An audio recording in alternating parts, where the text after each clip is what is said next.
On commence donc par cette phrase choc d'Emmanuel Macron dans Le Parisien. Les non-vaccinés, j'ai très envie de les emmerder.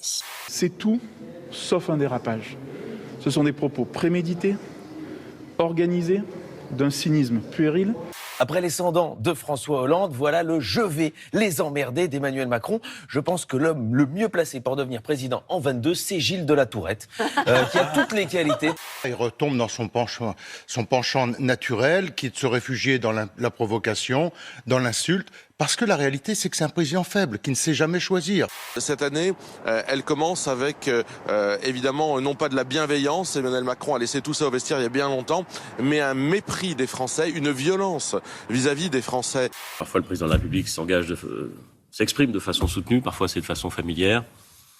Là, il s'est exprimé de façon familière. Je pense que tout le monde a compris ce qu'il voulait entendre. Ce n'est pas au président de la République de trier entre les bons et les mauvais Français.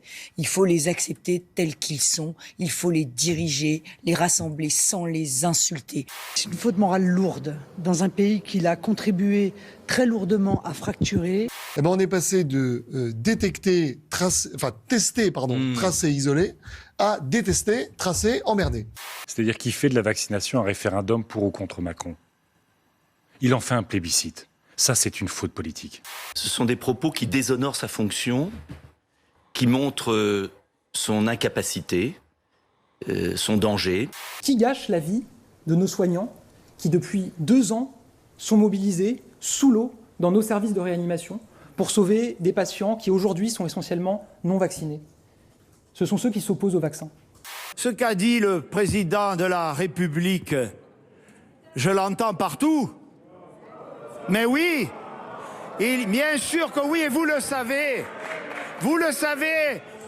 il y a une forme d'exaspération de nos concitoyens.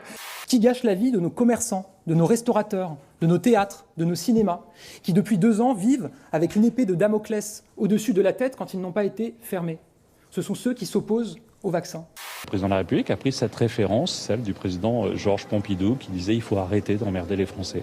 On imagine mal De Gaulle venir dire qu'il va venir emmerder les Français. Bon, mais ça, c'est les mots.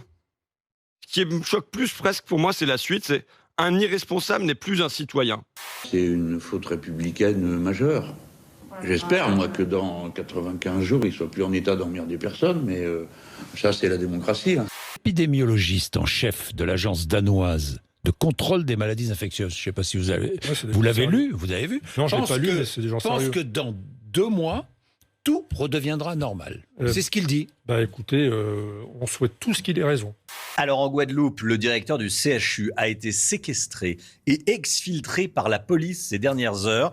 De toute façon, on sait tous que cette épidémie, on a des bases historiques, on sait que ça va durer 3 à 5 ans. Bah là, on rentre dans la 3e année maintenant, hein, donc oui, on en arrive vers la fin.